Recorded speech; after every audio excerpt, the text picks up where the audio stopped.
সবচেয়ে বড় আফসোস লাগে আল্লামা সাইদিকে নিয়ে, জানেন?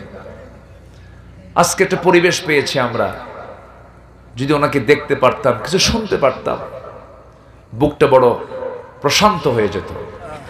আমরা তার জন্য দোয়া করি, আল্লাহ তুমি তার কবরটাকে জান্নাতের টুকরা বানায় দাও। এই তাফসীর মাহফিলের মঞ্চে বসলে তার কথা বারবার মনে হয়। সম্মানিত ভাইয়েরা, তাহলে আমাদের দায়িত্ব হচ্ছে আমরা তাসবিহ প্রকাশ করব কার? আসতে বলবেন না, কার? আল্লাহ। ফাসাব্বিহ, পবিত্রতা ঘোষণা করো একমাত্র সব জায়গায় কার? সকল সাবরেইনটি কার? সকল সার্বভৌমত্ব কার? আল্লাহ। আল্লাহর বড়ত্ব প্রকাশ করো, শ্রেষ্ঠত্ব প্রকাশ করো। আজান যখন হয়ে যাবে সোজা মসজিদে চলে যাবে, নামাজের জন্য সুন্দর প্রস্তুতি নিয়ে ফেলবে, সুন্দর করে নামাজ পড়বে, নামাজের জন্য প্রস্তুতি নিয়ে নেবে। আল্লাহ বলছেন, বান্দা তুমি কি জানো আর শাজমের ছায়ায় আমি তোমাকে জায়গা দিয়ে দেব। তোমার দিল যদি মসজিদের সঙ্গে তুমি ঝুলায় রাখো। মসজিদ তো আমার ঘর। মসজিদ কার ঘর বলেন? আসতে বলবেন না, কার ঘর? আল্লাহ বলছেন, আমার ঘরের সঙ্গে যার দিলটা লটকানো থাকবে, ফজর পড়ার সঙ্গে সঙ্গে চিন্তা করবে আমি আজকে জোহরটা কোন মসজিদে পড়বো। ফজর পড়েছি গ্রামের মসজিদে, রাজনগর মেইন প্রবারে কাজ আছে, জোহরের নামাজটা অমুক জায়গায় পড়ে নেব। রাজুলুন কলবুহু মুআল্লাকুম বিল মাসাজিদ, মসজিদুন এক বচন, মাসাজিদ বহু বচন। যার দিলটা মসজিদগুলোর সঙ্গে লটকানো থাকবে, মানে এক মসজিদ নয়, যেখানে যাবে সেখানে মসজিদ খুঁজবে। আল্লাহু আকবার বলে। আল্লাহ রাব্বুল আলামিন ওই বান্দাগুলো কার শাজিমের ছায়ায় জায়গা দিবেন? নাম্বার 1 হলো ইমামুন আদিলুন, ন্যায় বিচারপতিকে আল্লাহ রাব্বুল আলামিন আর শাজিমের ছায়া দিবেন। যেরকম সুবহানাল্লাহ। রাজুলুন কলবুহু মুআল্লাকুম বিল মাসাজিদ, এরপরে যার অন্তরটা আল্লাহর জিকিরের জন্য অস্থির হয়ে যায়, তাকে আল্লাহ রাব্বুল আলামিন আর শাজিমের ছায়ায় জায়গা দিয়ে দিবেন। সেই যুবককে রাজুলুন ইদা দাআতু ইমরাতান যাতা হাসাবিন ওয়া জামালিন ইন্না খাফুল্লাহ, যখন কোন যুবককে, যখন কোন সুন্দরী রূপবতী সম্ভ্রান্ত পরিবারের যখন কোন সুন্দরী মহিলা যখন কোন যুবককে প্রস্তাব দিয়ে ফেলবে, প্রেমের প্রস্তাব দেবে, কুপ্রস্তাব দেবে, সেই সময় সেই যুবক যদি বলে ফেলে ইন্নী আখাফুল্লাহ, আমি আল্লাহকে ভয় করি, ওই বান্দাকে আল্লাহ রাব্বুল আলামিন আর শাজিমের ছায়ায় জায়গা দিয়ে দিবেন। জোরে বলে সুবহানাল্লাহ। যুবক তোমাকে বলতে হবে আমি কাকে ভয় করি? জোরে জোরে কাকে? লাইলি আসবে তোমার কাছে। কে আসবে?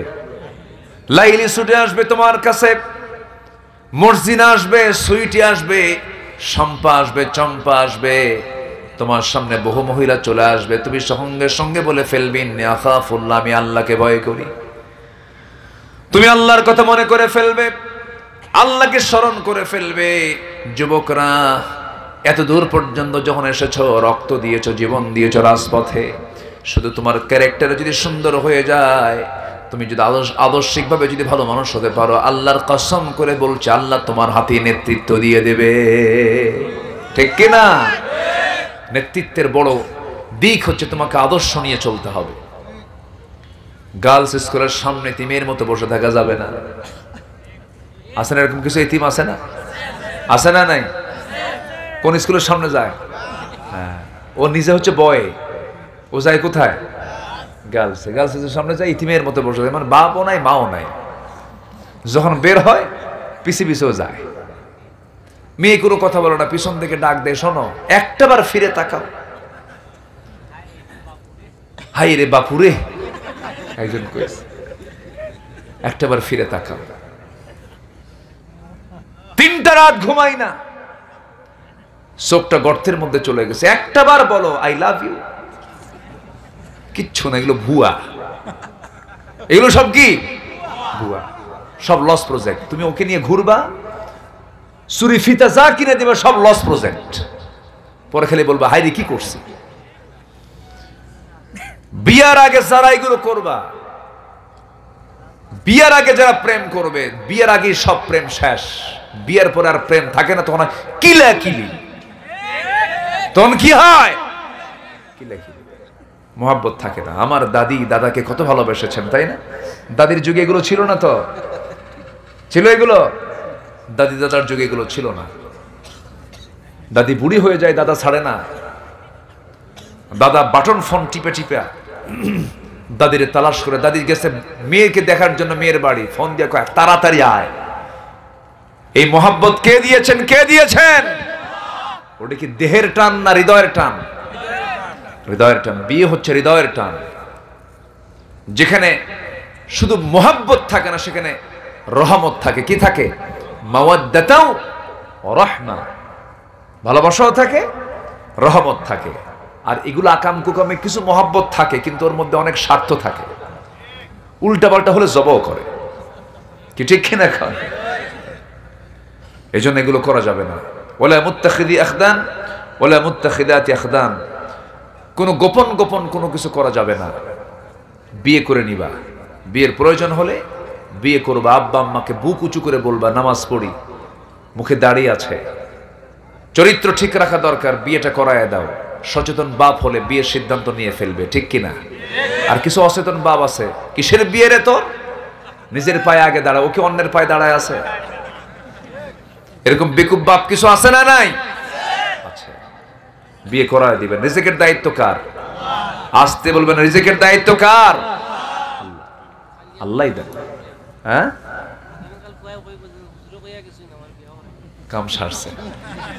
শুনছেন কি কয়? না বলুক, বিয়ে শাদী করে ফেলুন। রাজি আছেন তো? কিছু বুড়া চাচাও কাহা হয়ে যায়। বুড়ি যদি জানে, খবর আছে। কিন্তু বুড়ির সামনে জান্নাতের হুরের গল্প করলে হিংসা করে। রাতের বেলা যদি আপনি বলেন, একই বিছানায় শুয়ে যদি বলেন এই শীতের রাতে, শোনো আল্লাহ তাআলা পুরুষের জন্য ৭০,০০০ জান্নাতে হুর রাখছে, এই হুরের গল্প যদি আপনি করেন, কি বলবে জানেন? তুমি কাইত হয়ে ওই দিক হয়ে শুয়ে থাকো, এইদিকে তাকাবা না, তুমি হুর নিয়ে শুয়ে থাকো। কি কথা বোঝেন নাই? আল্লাহ তাআলা নারীকে অভ্যাস দেই জাত করে বানাইছে আল্লাহ তাআলা।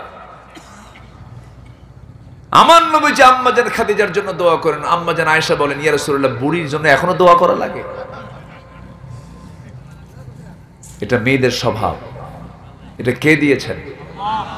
আসতে বলবেন না, কে দিয়েছেন? বইয়ের ক্যান্সার হয়েছে, স্বামী কয় তুমি মারা যাচ্ছ, আমি তো সহ্য করতে পারতেছি না। বউ কয় সত্যি? আচ্ছা, আমি যদি মরে যাই তুমি কি বিয়ে করবা না? তোমার কবরের মাটি না শুকান পর্যন্ত কি আর বিয়ে করা যায়? তো মারা গেছে। তার স্বামী একদিন কবরের সামনে দিয়ে যাচ্ছে, তো তার শ্যালক অর্থাৎ মেয়ের ভাই হাতে বালতি আর মগ নিয়ে যাচ্ছে। এই তুমি কোথায় গেছিলা? আমার বোনের তো একটা ওসিয়ত ছিল। কি ওসিয়ত? আমি মরার পর প্রত্যেক দিন তুই কবরের মাটিতে পানি দিবি। কথা বলছেন? কবরের মাটি যেন না ভিজে। কি কথা কি বুঝতেছেন আপনারা? আল্লাহ তাআলা নারী সমাজকে এই তবিয়তে বানিয়েছেন। স্ত্রীর সামনে পৃথিবীর কোন নারীর কোন প্রশ্ন